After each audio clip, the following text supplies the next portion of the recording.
Assalamualaikum warahmatullahi wabarakatuh. Perkenalkan, nama saya Ahmad Rafiq. Saya dari kelas Ekonomi Syariah 4B.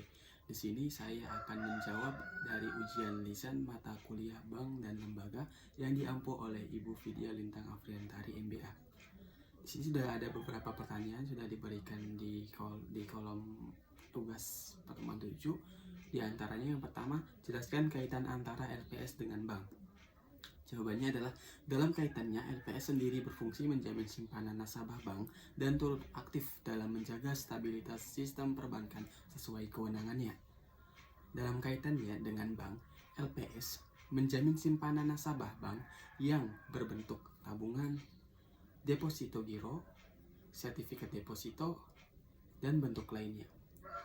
Jadi tentu ada kaitannya antara LPS dengan bank, di mana LPS ini mempunyai tugas, yaitu menjamin simpanan nasabah yang ada di bank jika suatu saat terjadi pada bank tersebut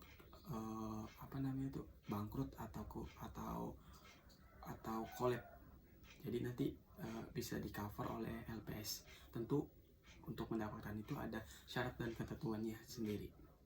Kemudian nomor 2, jelaskan kaitan antara Bank Indonesia dengan kebijakan moneter.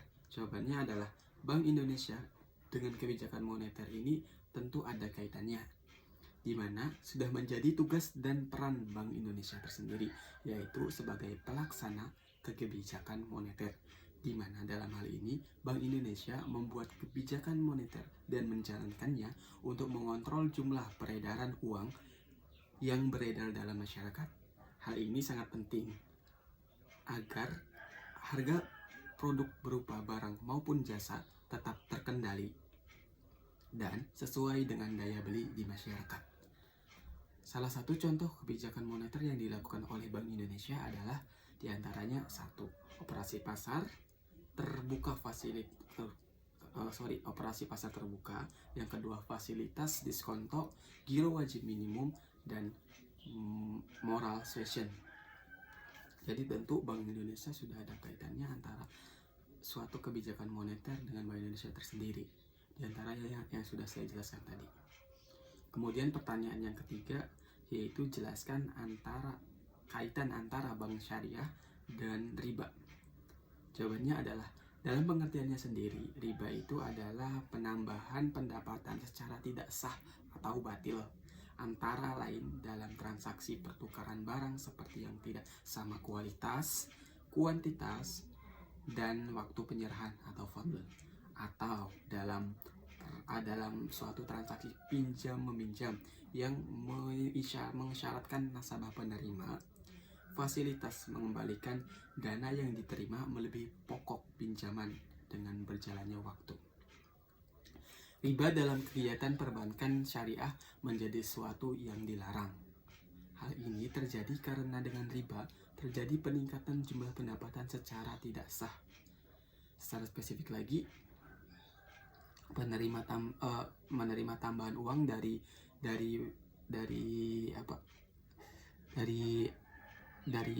pada awal, baik dalam transaksi jual beli maupun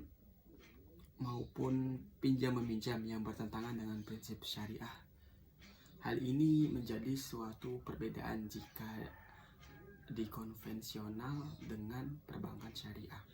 Jika di konvensional itu ada sistem yang namanya sistem bunga, dan menurut pandangan syariah itu bunga sangat termasuk riba, jadi sangat diharamkan. Sedangkan dalam perbankan syariah itu tidak ada namanya sistem bunga, karena riba. Tentunya itu ada yang namanya, kalau di syariah, sistem bagi hasil seperti musyarakah, mudharabah, dan lainnya. Sekian yang bisa saya sampaikan, kurang lebihnya mohon maaf. Akhir kata, wabillahi taufiq wal hidayah. Wassalamualaikum warahmatullahi wabarakatuh.